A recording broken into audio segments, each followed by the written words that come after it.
Class 12 UP board के प्यारे विद्यार्थियों, स्वागत है आप सभी का शिवम लेक्चरर में। शिक्षा शास्त्र का पेपर है जो 9 मार्च 2026 के लिए सबसे ज़्यादा महत्वपूर्ण है।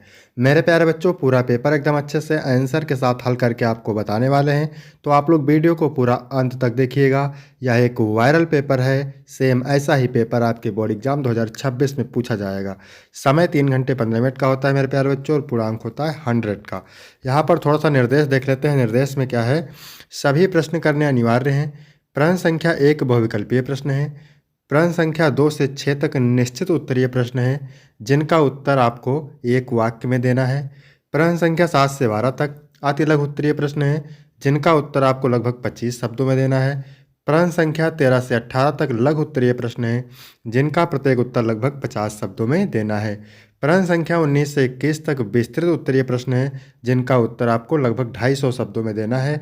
प्रत्येक प्रश्न के सामने उसके अंक निर्धारित किए गए हैं कि कौन सा प्रश्न कितने अंक का है। तो सभी लोग वीडियो को लाइक करेंगे, चैनल पर नए होंगे चैनल को सब्सक्राइब करेंगे, शेयर करेंगे। चलिए वीडियो को शुरू करते हैं। सबसे पहले बहुविकल्पीय प्रश्न। प्रश्न नंबर 1 का पहला है, निम्न में कौन वैदिक शिक्षा की प्रमुख संस्था थी? कमेंट करेंगे। विहार, गुरुकुल, स्कूल या मदरसा? तो वैदिक शिक्षा की प्रमुख संस्था थी गुरुकुल। आपका बी ऑप्शन करेक्ट हो जाएगा। यदि आपको इसका पीडीएफ चाहिए तो डिस्क्रिप्शन में टेलीग्राम की लिंक मिल जाएगी, वहां से टेलीग्राम ज्वाइन करेंगे, आपको पीडीएफ मिल जाएगा। इसके बाद प्रश्न नंबर 1 का दूसरा है, अधोलिखित में पवज्जा संस्कार किस काल की शिक्षा से संबंधित है? वैदिक शिक्षा से, बौद्ध शिक्षा से, मुस्लिम शिक्षा से, आधुनिक शिक्षा से? तो पवज्जा संस्कार बौद्ध शिक्षा से संबंधित है। बी ऑप्शन राइट हो जाएगा। तीसरा प्रश्न है, कोठारी आयोग की नियुक्ति कब हुई? 1960 में, 1963 में, 1965 में, 1964 में? तो कोठारी आयोग की नियुक्ति की गई थी 1964 ईस्वी में। डी ऑप्शन करेक्ट हो जाएगा। इसके बाद अगला प्रश्न है, भारत में आधुनिक विश्वविद्यालयों की स्थापना किसके सुझाव से की गई? 1813 के आज्ञा पत्र द्वारा, 1833 के आज्ञा पत्र द्वारा, 1845 के मैकले के विवरण पत्र द्वारा, 1854 के वुड घोषणा पत्र द्वारा? तो भारत में आधुनिक विश्वविद्यालयों की स्थापना 1854 के वुड घोषणा पत्र द्वारा की गई थी। आपका डी ऑप्शन करेक्ट हो जाएगा। इसके बाद अगला प्रश्न है, किसने कहा है शिक्षा का तात्पर्य व्यक्ति में शारीरिक, मानसिक, आर्थिक और धार्मिक संस्कारों का विकास करना है? किसने कहा है कि शिक्षा का तात्पर्य व्यक्ति में शारीरिक, मानसिक, आर्थिक और धार्मिक संस्कारों का विकास करना है? रविन्द्रनाथ टैगोर ने कहा है, या महात्मा गांधी ने, ज्योतिबा फूले ने, या फिर मदन मोहन मालवीय ने? तो ये कथन कहा है मदन मोहन मालवीय ने। डी ऑप्शन बिल्कुल करेक्ट हो जाएगा। इसके बाद मेरे प्यारे बच्चों, निश्चित उत्तरीय प्रश्न है। प्रत्येक प्रश्न के लिए आपको 1 अंक मिलेगा। उत्तर आपको एक वाक्य में देना है। मोस्ट इंपॉर्टेंट है दूसरा प्रश्न, बौद्ध काल में छात्रों का किस आयु में उपसंपदा संस्कार होता था? तो 20 वर्ष की आयु में। ठीक है, बौद्ध काल में छात्रों का उपसंपदा संस्कार 20 वर्ष की आयु में होता था। तो आप ठीक है। इसके बाद तीसरा प्रश्न है, मुस्लिम काल में प्राथमिक शिक्षा प्रारंभ करने की आयु क्या थी? तो मुस्लिम काल में प्राथमिक शिक्षा प्रारंभ करने की आयु थी 4 साल 4 महीने और 4 दिन। मोस्ट इंपॉर्टेंट है, मुस्लिम काल में प्राथमिक शिक्षा शुरू करने की आयु थी 4 साल 4 महीने और 4 दिन। इसके बाद अगला प्रश्न है, मदन मोहन मालवीय द्वारा स्थापित शैक्षिक संस्था का नाम लिखिए। तो वो है बनारस हिंदू विश्वविद्यालय, BHU। मदन मोहन मालवीय द्वारा स्थापित सबसे प्रमुख शैक्षिक संस्थान है बनारस हिंदू विश्वविद्यालय। इसके बाद अगला प्रश्न है, डॉक्टर एनी बेसेंट ने बनारस में किस संस्था की स्थापना की थी? तो डॉक्टर एनी बेसेंट ने बनारस में सेंट्रल हिंदू कॉलेज की स्थापना की थी। सेंट्रल हिंदू कॉलेज की स्थापना की थी। अगला प्रश्न है, टैगोर को नोबेल पुरस्कार उनकी किस पुस्तक पर प्रदान किया गया था? तो रविन्द्रनाथ टैगोर को उनकी कविता संग्रह गीतांजलि के लिए 1913 में साहित्य का नोबेल पुरस्कार मिला था। ठीक है, गीतांजलि रचना के लिए 1913 में साहित्य का नोबेल पुरस्कार मिला था। इसके बाद अति लघु उत्तरीय प्रश्न है, 7 नंबर प्रश्न है, मोस्ट इंपॉर्टेंट है, वैदिक काल में एक विद्यार्थी की दिनचर्या क्या होती थी? तो वैदिक काल में विद्यार्थी गुरुकुल में रहता था। उसकी दिनचर्या में सुबह जल्दी उठना, स्नान, संध्या वंदन, गुरु की सेवा, वेदों का अध्ययन और भिक्षाटन, भोजन हेतु शामिल होता था।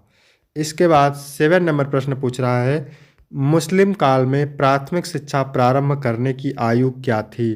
तो मुस्लिम काल यानी मध्यकाल में प्राथमिक शिक्षा, जिसे मकतब शिक्षा कहा जाता था, आमतौर पर बालक की 4 वर्ष 4 माह 4 दिन की आयु में एक धार्मिक समारोह के साथ प्रारंभ की जाती थी। तो मुस्लिम काल में प्राथमिक शिक्षा प्रारंभ करने की आयु थी 4 वर्ष 4 माह और 4 दिन। इसके बाद 9 नंबर प्रश्न है, मोस्ट इंपॉर्टेंट है। पंडित मदन मोहन मालवीय के विद्यालय से संबंधित विचार क्या थे? तो पंडित मदन मोहन मालवीय विद्यालय को समग्र शिक्षा का केंद्र मानते थे। उनके विचार में विद्यालय केवल ज्ञान ही नहीं बल्कि चरित्र निर्माण, राष्ट्रीय चेतना और भारतीय संस्कृति की शिक्षा भी प्रदान करने वाला होना चाहिए। इसके बाद 10 नंबर प्रश्न पूछ रहा है, गांधी जी की अनुशासन संबंधी मान्यता का उल्लेख कीजिए। तो गांधी जी आत्म अनुशासन और आत्म नियंत्रण को सर्वोपरि मानते थे। उनका मानना था कि सच्चा अनुशासन बाहर से थोपा हुआ नहीं बल्कि व्यक्ति के भीतर से उपजा हुआ नैतिक बल होना चाहिए। इसके बाद 11 नंबर प्रश्न है, ध्वनि प्रदूषण से क्या हानियाँ होती हैं? तो ध्वनि प्रदूषण से उच्च रक्तचाप, अनिद्रा, श्रवण शक्ति में कमी यानी बहरापन, तनाव, चिड़चिड़ापन और मानसिक स्वास्थ्य पर नकारात्मक प्रभाव पड़ते हैं। इसके बाद 12 नंबर प्रश्न है, आपदा क्या है? तो आपदा एक अनअपेक्षित घटना है जो अल्प समय में पर्यावरण, जीवन और संपत्ति को व्यापक नुकसान पहुंचाती है। यह प्राकृतिक या मानव निर्मित हो सकती है। इसके बाद है लघु उत्तरीय प्रश्न। क्वेश्चन नंबर 13 है, क्या कह रहा है? शिक्षा के पाठ्यक्रम के विषय में मदन मोहन मालवीय के विचारों की विवेचना कीजिए। ठीक है, तो पंडित मदन मोहन मालवीय शिक्षा के पाठ्यक्रम को व्यापक और संतुलित बनाने के पक्षधर थे। वह चाहते थे कि पाठ्यक्रम में आधुनिक विज्ञान और तकनीकी ज्ञान के साथ साथ भारतीय संस्कृति, नैतिकता और धर्म को भी शामिल किया जाए। उनका उद्देश्य ऐसा नागरिक तैयार करना था जो भौतिक और आध्यात्मिक दोनों क्षेत्रों में सक्षम हो। इसके बाद 14 नंबर प्रश्न है, भारत में नवोदय विद्यालय खोलने का क्या कारण था? तो नवोदय विद्यालय खोलने का मुख्य कारण प्रतिभाशाली ग्रामीण बच्चों को उत्कृष्ट और गुणवत्तापूर्ण शिक्षा प्रदान करना था। इसका उद्देश्य उन्हें सामाजिक आर्थिक रूप से पिछड़े होने के बावजूद श्रेष्ठ शैक्षिक अवसर देकर मुख्य धारा में लाना और उनकी प्रतिभा को पोषित करना था। इसके बाद 15 नंबर प्रश्न पूछ रहा है, मध्यकालीन शिक्षा के प्रमुख उद्देश्य क्या थे? किसी एक के विषय में लिखिए। तो मध्यकालीन मुस्लिम शिक्षा के प्रमुख उद्देश्य निम्नलिखित थे। पहला है ज्ञान का प्रसार, इस्लामी धर्म, संस्कृति और परंपराओं का ज्ञान देना था। इस्लाम धर्म का प्रचार यानी छात्रों को धर्मनिष्ठा बनाना और इस्लाम के मूल्यों का प्रचार करना। चरित्र का निर्माण, छात्रों में धार्मिक, नैतिक और मानवीय गुणों का विकास करना। व्यवसायों का प्रशिक्षण, विभिन्न हस्तकलाओं और व्यवसाय के लिए प्रशिक्षण देना। इसके बाद 16 नंबर प्रश्न पूछा गया है, मोस्ट इंपॉर्टेंट है, महात्मा गांधी के शैक्षिक विचारों की विवेचना पाठ्यक्रम के आधार पर कीजिए। तो महात्मा गांधी ने पाठ्यक्रम में हस्तकलाओं को केंद्रीय स्थान दिया। उनका विचार था कि शिक्षा उत्पादक हस्तकला पर आधारित होनी चाहिए जिससे बच्चे कुछ कमा सकें और आत्मनिर्भर बन सकें। इसके अतिरिक्त उन्होंने पाठ्यक्रम में मातृभाषा, गणित, सामाजिक अध्ययन, कला और नैतिक शिक्षा को भी महत्वपूर्ण माना ताकि बच्चों का सर्वांगीण विकास हो सके। इसके बाद 17 नंबर है, पर्यावरण शिक्षा की आवश्यकता पर प्रकाश डालिए। तो पर्यावरण शिक्षा की आवश्यकता इसलिए है क्योंकि यह व्यक्तियों को पर्यावरण की समस्याओं जैसे प्रदूषण, जलवायु परिवर्तन और जैव विविधता की हानि के प्रति जागरूक करती है। यह इन्हें इन समस्याओं के कारणों और परिणामों को समझने में मदद करती है तथा समाधान खोजने और जिम्मेदारी भरा व्यवहार अपनाने के लिए प्रेरित करती है। यह भविष्य की पीढ़ियों के लिए स्वस्थ पर्यावरण सुनिश्चित करने हेतु आवश्यक है। इसके बाद 18 नंबर प्रश्न है, मानसिक स्वास्थ्य का अर्थ बताइए। यह मानसिक स्वास्थ्य विज्ञान से किस प्रकार भिन्न है? तो मानसिक स्वास्थ्य व्यक्ति की भावनात्मक, मनोवैज्ञानिक और सामाजिक कुशलता की अवस्था है जिसमें वह तनाव का सामना कर उत्पादक रूप से काम करता है। मानसिक स्वास्थ्य विज्ञान वह विज्ञान है जो मानसिक रोगों से बचाव करने, मानसिक स्वास्थ्य को बनाए रखने और उससे उन्नत करने के सिद्धांतों पर केंद्रित है।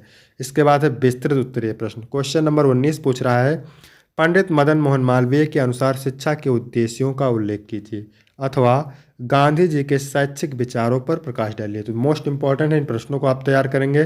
20 नंबर प्रश्न है, पर्यावरण शिक्षा का अर्थ स्पष्ट कीजिए। इसके बाद अथवा करके दिया है, जल प्रदूषण के कोई दो कारक लिखिए। ठीक है। इसके बाद 21 नंबर प्रश्न पूछ रहा है, भारत में निम्न शैक्षिक स्तर के कारणों की व्याख्या कीजिए, अथवा प्राचीन व मध्यकालीन शैक्षिक विशेषताओं की तुलना निम्न बिंदुओं के आधार पर कीजिए। शिक्षा का उद्देश्य, पाठ्यक्रम और शिक्षा का केंद्र। तो वीडियो कैसा लगा? वीडियो अच्छा लगा हो तो वीडियो को लाइक करेंगे, चैनल को सब्सक्राइब करेंगे, शेयर करेंगे। ठीक है। अगर आपको कोई डाउट है तो कमेंट करके बताएंगे। फिर मिलते हैं आपको अगली वीडियो में, तब तक के लिए जय हिंद, जय भारत।